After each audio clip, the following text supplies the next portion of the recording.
To begin a home, any place in the country, you have to begin in prayer.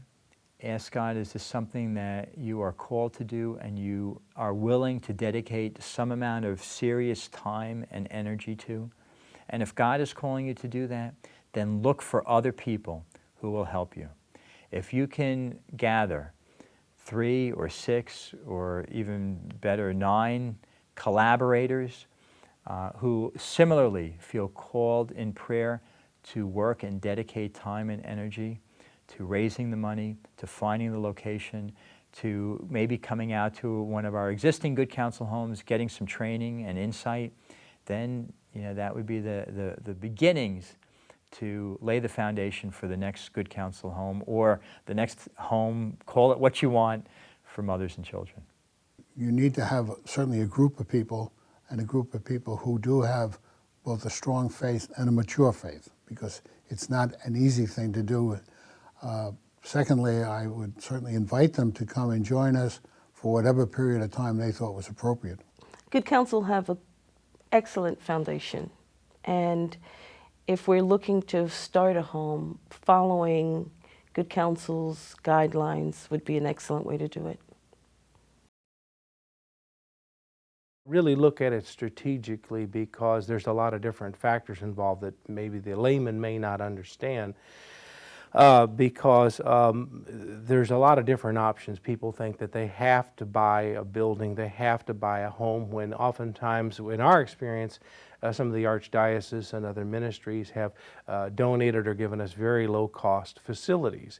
So there doesn't have to be that investment in many cases. And also, too, there really needs to be a lot of local support. Oftentimes, a layman thinks in terms of government funding or grants, when actually those are very small percentages of most of the fund development money that comes into a charity like ourselves. Usually it's people, individual donors usually make up the lion's share of what would support a local home. So getting out in the community, telling people what needs to be done, getting people involved, building a core group, establishing an advisory board and a development committee, and fundraising, and really getting a lot of people involved to do it, and praying. By working with some of the archdioceses, some of the local parishes, oftentimes they may have, like in our case, there's been some vacant convents that we've been able to go into, and with some minimal or rehabilitation and restoration, get them where they are habitable and ready for mothers. And so leveraging those kinds of resources, working with the churches, actually working with some of the parachurch groups, such as the Knights of Columbus, some various different groups like that that are service-oriented church individuals. Oftentimes, a lot of people just don't know how, they don't know about the need, and if they knew about the need, it's there. A lot of the early way that Good Counsel got its early start in funding was by getting the word out in the various churches. And so we did a lot of parish speaking. We built a mailing list of donors from those church appearances. And then also, so our fundraising programs are very diversified. So I would say we reach out to individuals to make individual donations. We also reach out to service groups. We reach out to private foundations, government foundations, some corporations, and those sorts of things. Typically, because we are a pro-life nonprofit, it's more difficult to get corporate donations. So I think that's a caveat I would pass on to anybody, is don't count on that being a dominant portion. Usually it's people who are passionate about life will be the ones that will carry the day. When I'm interviewing for a case manager, I look at the degrees and the qualifications, and those are really good things, but then I need to look at the human being. I need to look at the heart of that individual. It's very easy as social workers for us to give referrals and send the woman on her way. The candidate that attracts me when I'm hiring is the individual that's willing to walk with this person throughout the adversity that they will face. Someone who cares for the mother and the child. I need someone who has empathy and compassion. And not even so much maturity, but an understanding of what this individual or individuals may be facing. Diversity is important. Cultural awareness is important.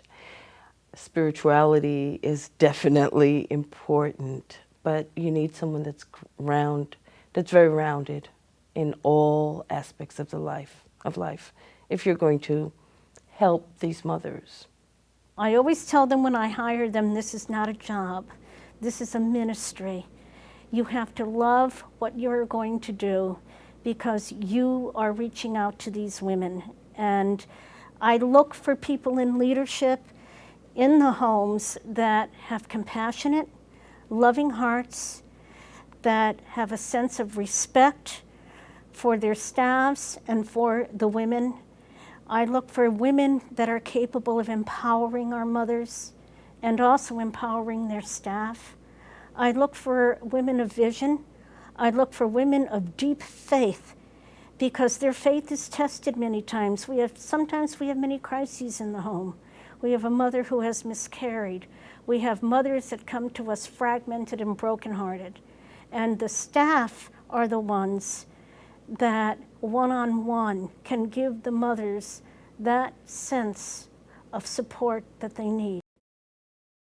Remember, when you meet a baby, that little baby is going to live forever. There is a spark of divinity in that baby. If you're considering starting a home, you have to have a love for the women or the population you intend to serve. You have to be willing to accept the good with the bad. Anyone that's interested in doing this must look at it as a commitment, a full-time commitment, a ministry. I don't think we should start to select and screen your applicants because then you're not really helping. Just accept the women that come to you, guide them, and let the Holy Spirit lead you. When the women come with us with baggages, their past issues, whatever it may be, we have to listen.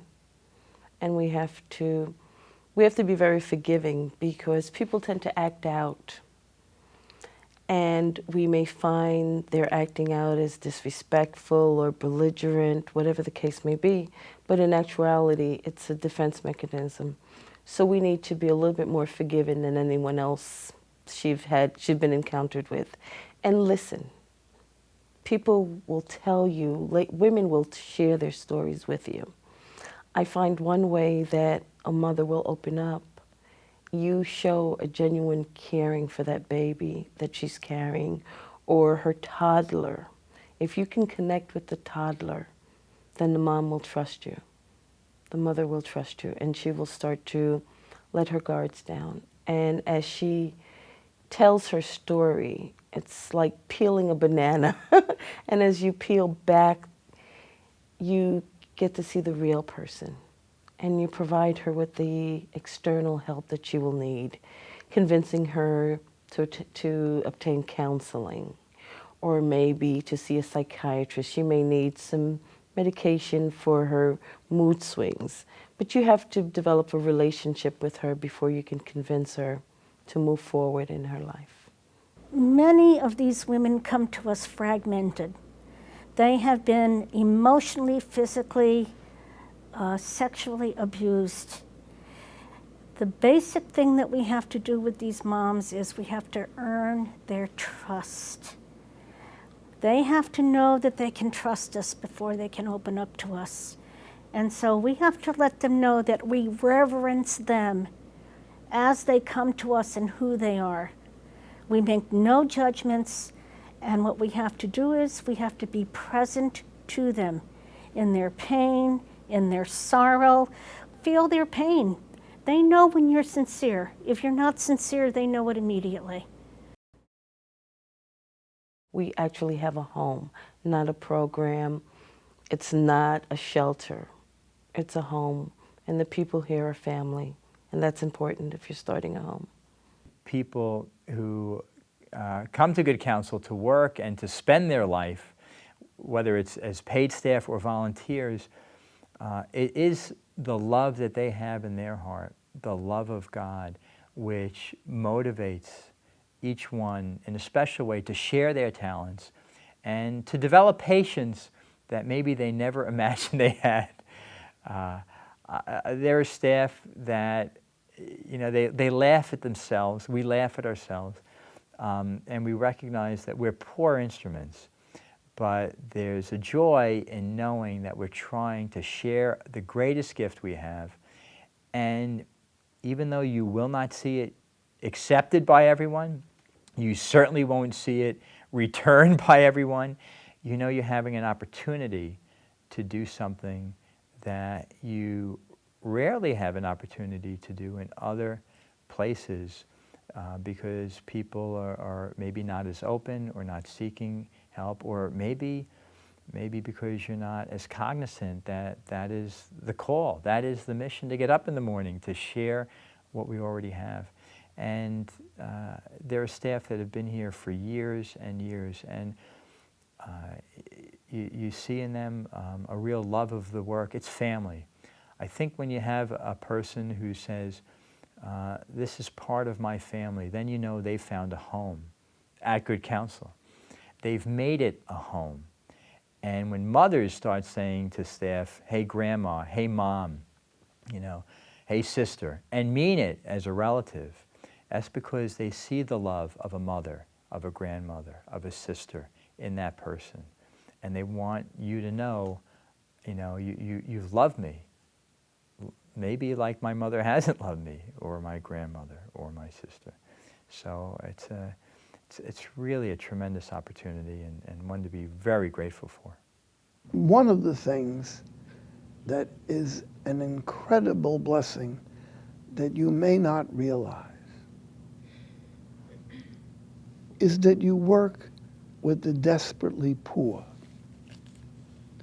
There is no question that if you have to work with anybody, work with the desperately poor. It will bring you many blessings.